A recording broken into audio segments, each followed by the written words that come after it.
फिरोज खान। लड़के ने मैरिज की एंटोनिया माइनो सोनिया से, लड़का हुआ राहुल राजीव खान। फिर यह बड़े हैरानी की बात है कि गांधी खानदान आखिर कैसे बने।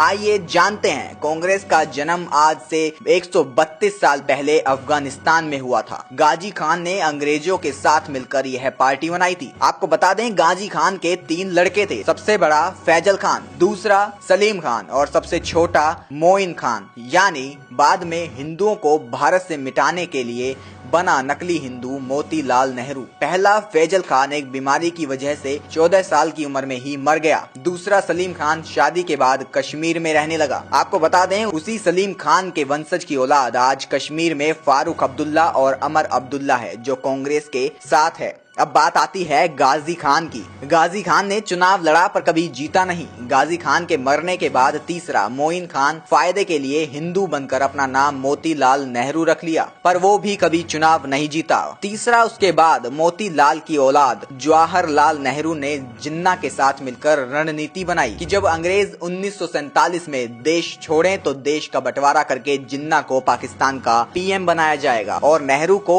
इंडिया का पीएम बनाया जाएगा। पर जनता सरदार पटेल को पीएम बनाना चाहती थी और महात्मा गांधी ने नेहरू का साथ दिया। इसलिए गांधी हत्यारा मराठा नाथूराम गोडसे गांधी के खिलाफ था, लेकिन नेहरू को पीएम बना दिया गया था। नेहरू की बेटी इंदिरा फिरोज खान से निकाह करके फिर से मुसलमान बन गई, पर महात्मा गांधी ने लोगों की आंखों में धूल झोंकने के लिए इंदिरा को अपने नाम के आगे खान की जगह गांधी लगाने को कहा। उसी दिन से ये गांधी का नाम लगाकर देश को लूट रहे हैं। फिरोज खान के बाद राजीव खान, उसके बाद सोनिया खान और अब राहुल खान। इस पोस्ट को इतना शेयर करो कि इस नकली गांधी परिवार की असलियत सभी को पता चले। आज सबूतों के साथ देखिए कि किस तरह धर्मनिरपेक्षता के बहाने आम हिंदुओं का पैसा कांग्रेस मुसलमानों में बांट रही है, ताकि उसका वोट बैंक और मजबूत हो सके। और सेक्युलर हिंदू आज भी अनजान है, गुलामों की तरह देशद्रोही पार्टियों को वोट दे रहे हैं। हमने आपको कांग्रेस की पूरी हकीकत तो बता दी, लेकिन अगर आपके मन में कोई सवाल है तो पहले हमारे इन सवालों का जवाब जरूर दें। जब पाक अधिकृत कश्मीर बना तब सरकार किसकी थी? जब मुंबई पर हमला हुआ तब सरकार किसकी थी? जब चाइना में जमीन हड़पी तब सरकार किसकी थी? जब वीर सैनिकों के सर काट के पाकिस्तान ले गए तब सरकार किसकी थी? बोफर्स का घोटाला हुआ तब सरकार किसकी थी? सैनिकों की वर्दी का पैसा खा गए वो सरकार किसकी थी? सरदारों का कत्ले आम किया वो सरकार किसकी थी? शिमला का समझौता कर देश बेशकीमती जमीन पाक को दे दी गई तब सरकार किसकी थी? आसाम में हिंदुओं का खून बहा तब सरकार किसकी थी? कश्मीर पंडितों को मारा गया तब सरकार किसकी थी? कॉमनवेल्थ का घोटाला हुआ तब सरकार किसकी थी? कोयला घोटाला हुआ तब सरकार किसकी थी? 2G का घोटाला हुआ तब सरकार किसकी थी? दूरदर्शन के लोगों से सत्यम शिवम सुंदरम हटाने वाली सरकार किसकी थी? भारतीय मुद्रा से सत्यमेव जयते हटाने वाली सरकार आखिर किसकी थी? वंदे मातरम का अपमान किया,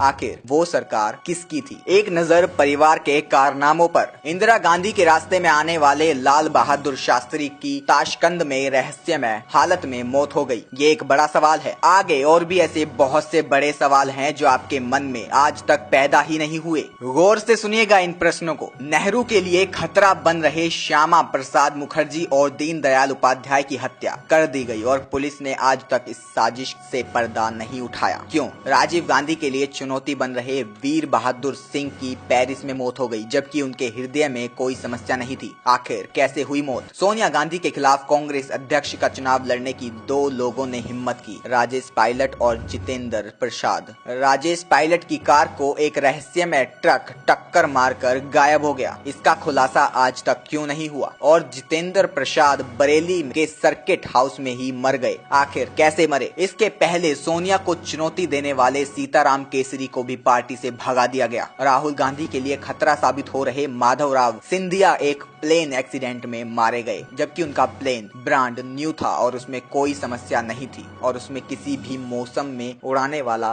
सिस्टम भी लगा हुआ था। कांग्रेस और विदेशी कंपनियों के लिए खतरा बन चुके राजीव दीक्षित की मौत हो गई। मृत्यु के बाद उनका शरीर काला पड़ गया, जो कि केवल जहर या करंट देने के बाद होता है। राजीव भाई की मृत्यु की खबर किसी भी मीडिया चैनल ने नहीं दिखाई। आखिर क्यों? मित्रों, आखिर इतने पवित्र परिवार को किस देवता का आशीर्वाद मिला हुआ है जिससे कि जो भी इनके अत्याचारों के खिलाफ आवाज उठाता है या रास्ते में आता है उसकी रहस्यमय हालत में मौत हो जाती है। संविधान की धारा 30A के तहत विद्यालयों में गीता रामायण पढ़ाना प्रतिबंधित है। मदरसों में कुरान और ईसाइयों में बाइबल पढ़ने की छूट क्यों है? मंदिरों और तीर्थ स्थानों के चढ़ावे पर सरकार 70% हक लेती है और उसके साथ साथ सरकारी अनुदान भी। आखिर क्यों? बाबा अमरनाथ की यात्रा पर सरकार को टैक्स, लेकिन हज यात्रा पर सब्सिडी। आखिर ऐसा क्यों? धर्मनिरपेक्षता को मारो, इच्छा है तो इस मैसेज को आगे बढ़ाओ, वरना खुद को हिंदुस्तानी मत कहलाओ। भारत माता की जय, वंदे मातरम। वीडियो एडिटर पुष्पा चौधरी के साथ निखिल वर्मा,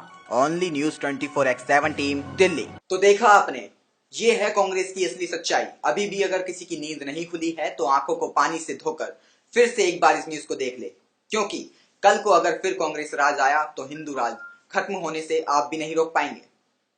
देश दुनिया की ऐसी ही तमाम बड़ी खबरों को देखने के लिए हमें सब्सक्राइब करें और बने रहें ओनली न्यूज 24x।